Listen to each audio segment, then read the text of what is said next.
Where do you find peace? I've been asking myself that question a lot as we prepare for this second Sunday in Advent.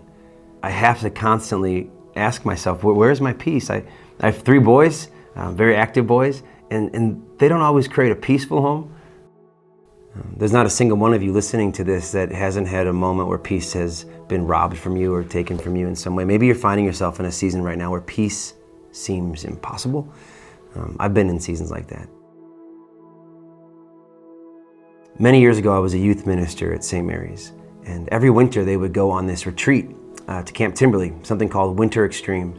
It was a chance to bring our 30 or so youth and to join other churches, almost 500 kids, and to worship together, to play games together, to toboggan together, to go tubing together, to almost win the broomball championship together, to eat a bunch of food together, and to just let the kids be kids, but also let them be told about Jesus.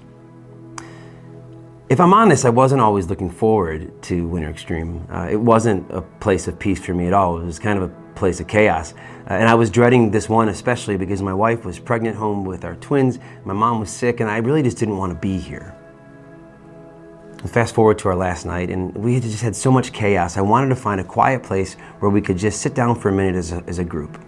So I asked the kids, hey, let's go find somewhere quiet where we can sit and talk. And I was met with some eye rolls and some come on, do we have to? But they did it anyways. They followed me, and we found this very shallow frozen pond that was kind of down a hill and surrounded by trees. It was a cool setting that was set apart from the camp. I'm not entirely sure we were even on camp property. And so we made our way down the hill, and when we got to the bottom, I invited them. I said, hey, let's all lay down and look up at the stars and just take a minute to be quiet and think about the things God has done for us. Now, I was convinced this was going to be met with grumbling or some sort of defiance. Instead, these kids, they laid down. And in that cold, crisp January air, they looked up at the stars and they were quiet. And then it struck me that what I was creating for them, I needed to seek out peace, to carve out time in my day to be reminded of how good God is, even in the midst of chaos, even in the midst of sick mom, pregnant wife, smelly kids. And so we laid there quietly. And then I invited them to lift up words of thanks. And one by one, they would say the things they were thankful for. Food and shelter, family, Xbox, or whatever it was. And then they were quiet again.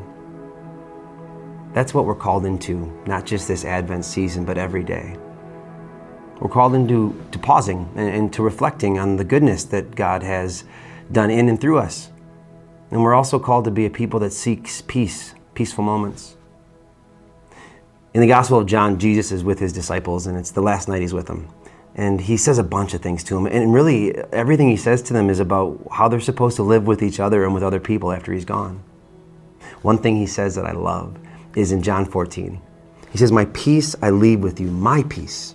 My peace I give to you, for I give in a way that the world cannot give. How many of us are trying to find our peace in the world? Or how many of us are thinking, golly, if I can just get through this season, then I'll find some peace. That's not what our Savior is telling us in this story. There's another story in the Gospel of Luke in the 1st chapter. We meet a guy named Zechariah, and he has a son named John, great name. And John would eventually become known as John the Baptist, who would prepare the way for Jesus. After John's birth, Zechariah writes this song. And one of the lines in this song is my favorite. He says, our Savior will create for us and lead us on a path of peace. Here's why I love that. We are on a path of peace because we are with our Savior. We are not on some path to go find peace. I don't know what you're carrying this Advent season, but I can tell you that our world, especially our country, has made this time of year as less peaceful as possible. Yet we have a Savior who is calling us to something different. The world gives peace by eliminating problems, but Jesus gives us peace by entering the problem with us and calling us to pause, to maybe lay down and stare at the stars. So this week, I'm going to challenge you. Go somewhere quiet. Close your eyes if you can, and just be quiet and be reminded that in that moment, you're not alone. And maybe if you need to, say out loud, Jesus, be my peace. Lord, here is my heart. And then the next day, do the same thing. And the day after it, make it a practice, just for a few minutes. In the chaos of life, find some peace.